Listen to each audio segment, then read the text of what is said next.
Hello friends, स्वागत है आपका अपने चैनल नज़रिया उज्ज्वल में। साथियों, आज हम बात करेंगे डीएसएसबी एग्ज़ाम की। जो भी हमारे साथी डीएसएसबी टीजीटी एग्ज़ाम का वेट कर रहे हैं, एग्ज़ाम कैलेंडर का वेट कर रहे हैं, रिज़ल्ट का वेट कर रहे हैं, क्योंकि पिछली वैकेंसी भी अभी कंप्लीट पूरी तरीके से नहीं हुई है। ये नई वैकेंसी है। इसका तो अभी कुछ एग्ज़ाम कैलेंडर का ही अता पता नहीं, ना किसी चीज़ के रिज़ल्ट का पता है। डीएसएसबी सब कुछ ऐसा ही चल रहा है अभी आजकल। इन सभी मुद्दों पे हम लोग बात करेंगे। क्यों, आखिर क्या प्रॉब्लम चल रही है, क्या कंडीशन है, क्या उम्मीद हो सकती है, कब तक एग्ज़ाम हो सकता है, हम लोग इस पर चर्चा करेंगे। क्या स्ट्रेटजी हो सकती है आगे सिलेक्शन लेने की, इस पर भी थोड़ी सी चर्चा करेंगे।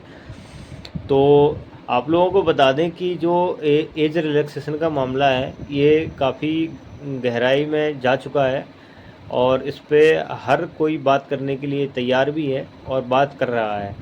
अब हुआ क्या है कि अब ये आखिरी चरण में है। जैसे अपन नहीं कहते कि किसी चीज़ के चरण है, तो ये अब एज रिलैक्सेशन का जो मुद्दा है वो अपने आखिरी चरण में है। पूरी पूरी उम्मीद है कि एज रिलैक्सेशन ज़रूर मिलेगा और इसी के वजह से एग्ज़ाम कैलेंडर नहीं आ पा रहा है, क्योंकि कोर्ट और एलजी के चक्कर में फ़ाइल अटकी हुई है। और कोर्ट और एलजी के चक्कर में फ़ाइल अटकी हुई है। अभी फ़ाइल एलजी के पास है, तो एलजी इस पे फाइनल निर्णय लेंगे और निर्णय जहाँ तक है 95% चांस है कि एज रिलैक्सेशन मिलेगा आप लोगों को। और एज रिलैक्सेशन मिलने के बाद फॉर्म फिर से रीओपन होंगे, मुझे ऐसा लगता है, क्योंकि अगर एज रिलैक्सेशन मिलेगा तो फॉर्म रीओपन होने चाहिए। और फॉर्म रीओपन होंगे कुछ ना कुछ। अगर रीओपन होने के बाद ज़्यादा नहीं तो 15 दिन का टाइम बच्चों को और मिलेगा फॉर्म फिलअप करने के लिए, क्योंकि जब एज रिलैक्सेशन मिलेगा तो उन बच्चों का हक नहीं मारा जाना चाहिए जिन्होंने फॉर्म एज की वजह से नहीं भर पाया। तो मुझे लगता है कि सितंबर अगस्त चल रहा है, सितंबर के फर्स्ट वीक में, जहां डीएसएसबी ऑफिस में बात हुई है, तो सितंबर फर्स्ट वीक तक सारे चीज़ें आप लोगों की क्लियर हो जाएंगी। एग्ज़ाम कैलेंडर सितंबर फर्स्ट वीक में आने की पूरी संभावना है। और एग्ज़ाम कैलेंडर आने के बाद ही आप लोगों को एग्ज़ाम के लिए ज़्यादा टाइम नहीं मिलेगा, क्योंकि पहले ही बहुत ज़्यादा लेट हो चुका है।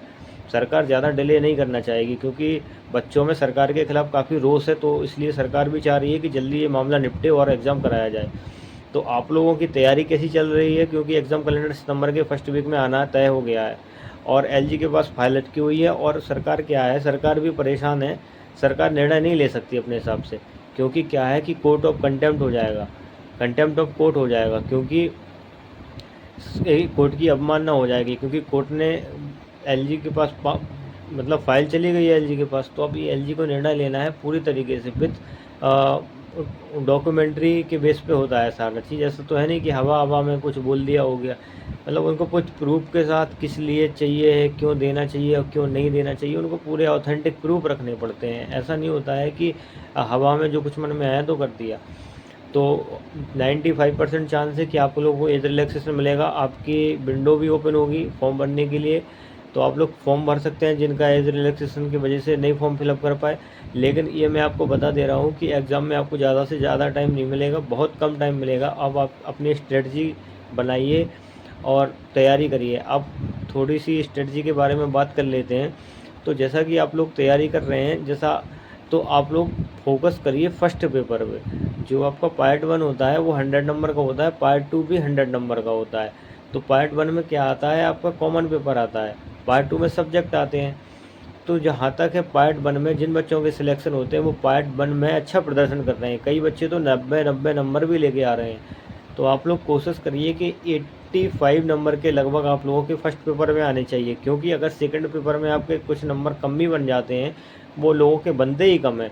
आपने टीजीटी मैथ की पिछली सारी की कट ऑफ देखी होगी, तो 89 नंबर टोटल कट ऑफ गई है। आप इससे अंदाज़ा लगा सकते हैं क्योंकि कितना हार्ड पेपर आता है मैथ का खास तौर से हार्ड आता है। तो इसलिए आप फर्स्ट पेपर पे फोकस रखिए। फर्स्ट पेपर को इतना अच्छा करके आइए कि आपको सेकंड में ज़्यादा, मतलब इतना करके आइए कि सेकंड पेपर में जो पास होने की एक सीमा है वो क्रॉस कर जाओ बस आप। ये समझ में है, आप उतना क्रॉस कर जाओ तो आपका सिलेक्शन सुनिश्चित हो जाएगा, क्योंकि मेरिट डीएसएसबी में फर्स्ट पेपर बेस पे ही बन रही है आजकल। फर्स्ट पेपर में आप लोग कोशिश करिए 85 नंबर आ जाएँ। आप लोग अगर चाहते हैं कि कुछ स्ट्रेटजी आपके साथ अपनी शेयर करूं, क्योंकि मेरे भी 85 नंबर 82 आए थे, नंबर मेरे 82 नंबर आए थे। कैसे आए थे, मैंने कैसे पढ़ाई करी, स्ट्रेटजी अगर आप चाहते हैं कि मैं आपके साथ शेयर करूं, तो चैनल को लाइक शेयर सब्सक्राइब ज़रूर करें और कमेंट बॉक्स में स्ट्रेटजी ज़रूर लिखें, जिससे मैं एक अच्छी वीडियो आप लोगों के लिए बनाऊँ, जिससे आप लोगों को कहीं न कहीं लाभ हो और आप लोग अपनी पढ़ाई करते रहिए। धन्यवाद।